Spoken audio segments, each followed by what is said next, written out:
भंडापुर से मैं बीपाल भारती। तब जबकि आज चुनाव प्रचार थम जाने को है, भंडापुर को लालजी त्रिपाठी बाबा यानी कि पीढ़ा बाबा एक बार फिर मिल गए जनपद सिद्धार्थनगर के शोहरतगढ़ तहसील परिसर में। आइए इनसे भंडापुर की जो नोक झोंक हुई उसको हम इनके साक्षात्कार के माध्यम से आपको सुनाते और दिखाते हैं।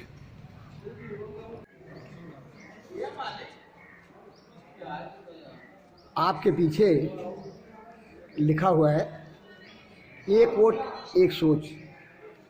ये चुनाव आयोग का एक नारा है।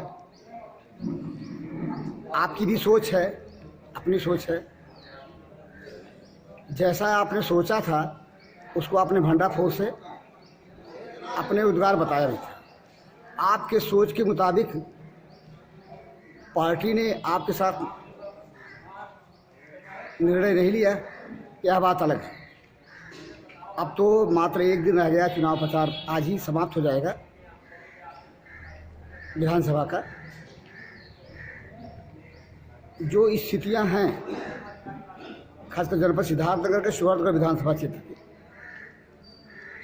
और आप अपने निर्णय के साथ चुनाव के मैदान में उतर भी चुके हैं और सहयोग कर रहे हैं। शोहरतगढ़ में स्थानीय बनाम बाहरी का मुद्दा जनता के बीच था। इससे आप कितना इत्तेफाक रखते हैं?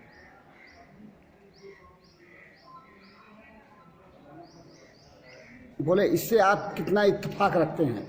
आपने इतना लंबा प्रश्न कर दिया। एक तो पहले मैं चलता हूँ, एक वोट क्या लिखा है, एक सोच और एक वोट। मेरे एक वोट से, मेरी सोच से, जहाँ राष्ट्र पर अस्मिता का चिन्ह कभी लगता था वो मोदी जी ने कर दिखाया। उस एक वोट के बदौलत, एक सोच के बदौलत हम अपना वोट करके राष्ट्र को, देश को, प्रदेश को हम मजबूत कर सकते हैं। अब रही बात, आपने कहा कि बाहरी बनाम, क्या कहा आपने? स्थानीय बनाम बाहरी। स्थानीय बनाम, ये ऐसा कोई प्रश्न नहीं है। अभी आपको अगर कलम हो तो मेरी बात को लिख लीजिए। यहाँ से अपने स्वर्गीय वित्त मंत्री रहते थे हरिश्चंद्र श्रीवास्तव जी, बनारस से बांसी में चुनाव लड़के जीतते थे। हमारे धनराज जी की पैदाइशी स्वर्गगढ़ विधानसभा में, नौगढ़ में जीतते थे। मित्तल जी नौगढ़ में रह करके स्वर्गगढ़ में जीतते थे। भालचंद्र यादव का लड़का जिला पंचायत जीत करके अध्यक्ष यहाँ बन सकता है। माननीय सांसद जी बस्ती से आकर के यहाँ सांसद बन सकते हैं। तो अगर इस तरीके से आप उदाहरण लेंगे तो आपको तमाम अनेकों, इस देश के यशस्वी प्रधानमंत्री जी बनारस में आकर के यहाँ सांसद होकर के गौरवान्वित कर सकते हैं कि अगर देश में कोई प्रधानमंत्री है, कहाँ का है, तो अपने उत्तर प्रदेश का। तो हो सकता है उसकी मिसाल कहीं न कहीं किसी रूप में विनय जी के साथ भी हो कि लालजी बाबा, जिन लोगों का आपने नाम गिनाया,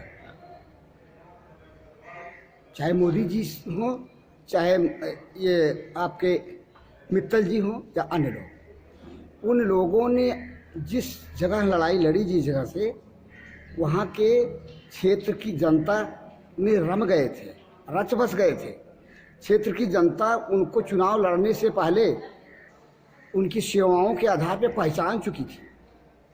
इसलिए वो बाहर के होते हुए भी वहीं के हो गए थे जहाँ से उन्होंने चुनाव लड़ा। क्या ऐसी स्थितियां हैं इस बार? जी हाँ, हमको लगता है आप बात को काट करके प्रस्तुत कर रहे हैं। मोदी जी का ऐसा था, माननीय सांसद जी बस्ती से आए थे। आप सुन लीजिए, बात सुन लीजिए। लेकिन आज सांसद जी, मेरी बात जो कर रहा हूँ, मेरी बात सुनिए। सांसद जी आज लोकप्रिय सांसद अपने कहीं न कहीं चर्चित पूरे देश में गौरवान्वित किए हैं यहाँ का। विनय वर्मा, रास्ते पे आइए, मुद्दे पे आइए। विनय वर्मा को शोहरतगढ़ की जनता उनके टिकट के निर्णय होने से पूर्व कितना जानती थी, किस हद तक जानती थी? वो नहीं जानती थी। फिर और सुन लीजिए, जबरदस्ती पार्टी पहचान करा रही है, इस बात को मानेंगे आप? पार्टी जबरदस्ती ला करके और शोहरतगढ़ विधानसभा में प्रत्याशी के रूप में अपना दल समर्थित प्रत्याशी उस पर थोप रही है, इसको मानेंगे? विनय सच्चाई वर्मा को स्वीकार आप कीजिए पंडित मेरी जी। बात तो अगर सुनिए। सच्चाई नहीं स्वीकार करेंगे तो फिर वही होगा जो होने की कल्पना से, अनर्थ से पार्टी की बहुत सारी स्थितियां बिगड़ेंगी। ऐसा कुछ होने वाला नहीं है, ऐसा होने वाला है गलत मानसिकता के लोग धराशायी होने वाले हैं। यहाँ कमल के क्या नाम शोहरतगढ़ पर कपलेट विधानसभा जीते और क्षेत्र की तो जनता जो सुनिए, मुद्दा बनाए बैठे मैं हैं, कहता वो हूँ गलत है। विनय वर्मा जी तो इसी कमिश्नरी के, कभी हमारा गोरखपुर बस्ती सब एक कमिश्नरी था, आज बांट लीजिए। हम 4 भाई हैं, बंटवारा हो गया, 4 चूल्हा हो गया, लेकिन फिर जरूरत होगा तो हम बहुत गर्व से कहते हैं लालजी बाबा को शोहरतगढ़ विधानसभा क्षेत्र की जनता जानती है या विनय वर्मा को? सीधा सवाल लालजी बाबा से। आज विनय वर्मा झूठ जी बोलने से मिल रहे कतराइए हैं। नहीं, सच्चाई स्वीकार आप कीजिए आइए, बड़ी आज ईमानदारी विनय- से। वो लाल बाबा- राजनीति अलग है बाबा जी, इसीलिए तो लाल और बाबा विनय व्यक्तित्व वर्मा अलग के है। सारथी बन गए हैं। क्यों? इसीलिए विनय वर्मा के सारथी लाल बाबा भंडाफोर बन को गए हैं। भंडाफोर को आपने साक्षात्कार दिया था और अपने मन के उद्गार को स्वीकारा था। क्या कहा था मैंने? सच्चाई सच्चाई है, अगर उससे आप कुछ और मोड़ या देंगे, आपको याद दिलाऊंगा तो उस सच्चाई में बदलाव नहीं आएगा। मैं आपको उस साक्षात्कार मैंने कहा था कि मैं इसमें पार्टी का दोष नहीं देता। मैंने उदाहरण दिया था, मेरे नसीब में नहीं होगा तो मुझे पार्टी नहीं देती, मैं अपने नसीब को सवाल खोता। नसीब का नहीं, लेकिन ये सवाल मैंने यहाँ कहा पहचान की था, है। लेकिन ये मैंने कहा था कि मैं पार्टी का हूँ, पार्टी का रहूंगा, जो आएगा उसी को। ये हमने बार बार कहा है। पार्टी के तो आज आप भी हैं, आज भी हैं आप, ये सच्चाई है। लेकिन यह भी सच्चाई है कि जो लोग मांग कर रहे थे शोहरतगढ़ विधानसभा से भारतीय जनता पार्टी की ओर से टिकट के लिए, क्या उन लोगों ने शोहरतगढ़ विधानसभा में अपनी सेवाएं नहीं दी थी शोहरतगढ़ की जनता को? देखिए, हमारे त्याग का, अगर मेरे अंदर राष्ट्रीयता है, अगर हमको जनता की सोच होनी है तो अपनी चेष्टा को, अपनी लालच को जरूरत पर ताक पे रखना पड़ेगा। हम स्वार्थ के बदौलत अगर राजनीति में काम करेंगे तो उसकी पहचान जनता करती है। मैं तो कमल का सेवा फूल- कोई क्यों करेगा? अगर कोई नेतृत्व है, लाठी कोई क्यों खाएगा? पार्टी की रीतियों नीतियों को लेकर के कोई स्थानीय नेता क्यों लड़ेगा? आप चले अगर जाओ उसको ना। इधर अलग कर देगी पार्टी। सच्चाई को स्वीकार करना भारती जी मेरी जरूरी बात है। सुन लीजिए, जितना मुझसे पूछ रहे हैं, हाँ। गांव की जनता में अगर चले जाइए, जिस जनता से जात मजहब का मतलब नहीं है, जिस जनता से कोटेदारी ठेकेदारी नहीं मतलब है, उससे अगर पूछे तो एक चीज कहती है, वो जनता कहती है, बूढ़ी माता कहती है कि हमको जो दिया है मैं उसको दूंगी, हमको जोगी ने दिया मैं जोगी को दूंगी। ये बुढ़िया माता तो जरूरत क्या है लालजी बाबा की और गोविंद माधव जैसे लोगों की?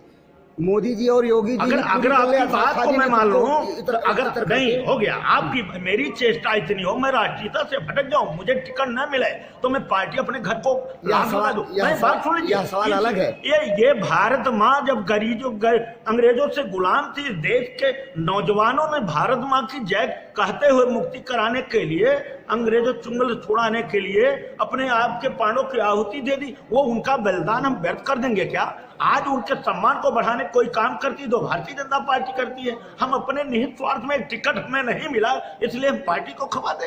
ऐसा देखा जा रहा है मानवर, ऐसा देखा जा रहा है, हैं? ऐसा देखा जा रहा है, इसलिए सच्चाई से अलग ना हुई।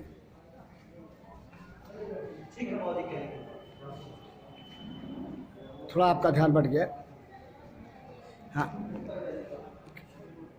जो स्थितियां हैं उन स्थितियों को जनता के सामने कैसे लाएंगे आप? जनता बिल्कुल, मैं कह रहा हूँ कुछ नहीं, जनता बिल्कुल योगी मोदी नाम रट रही है।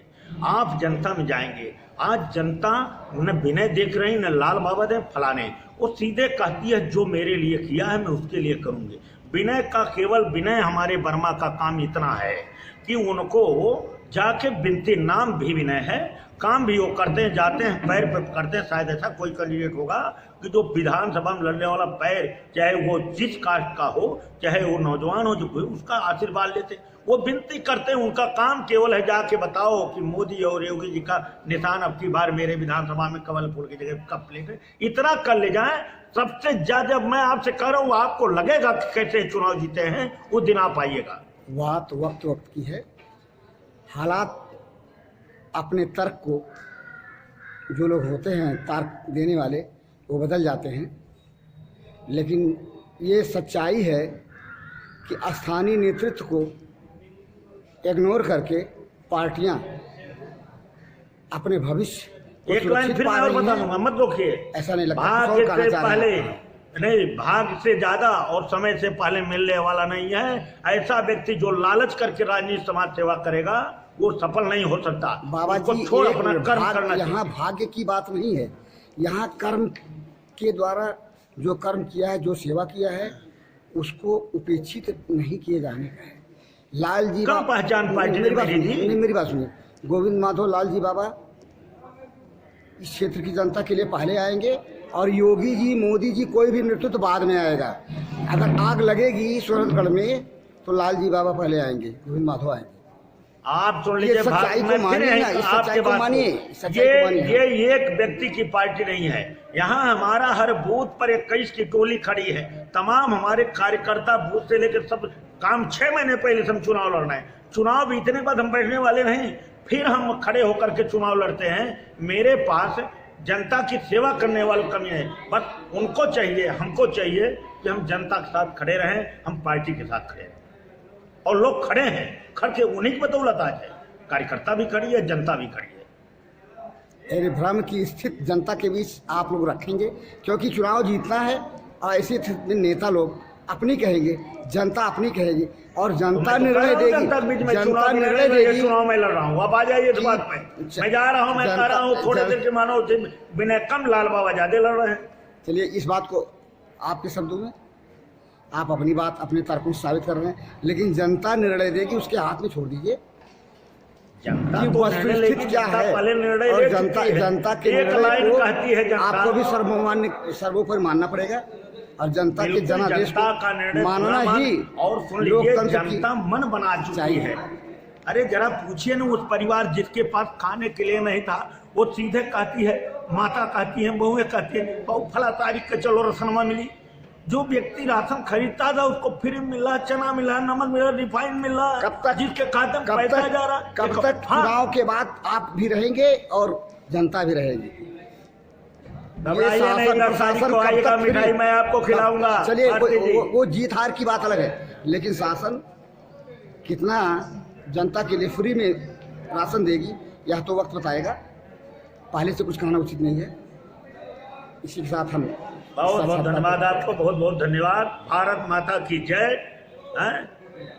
क्या सही है क्या गलत, इस बात का निर्णय ना नेता करेंगे ना पार्टियां करेंगे। लोकतंत्र में निर्णय जनता करती है।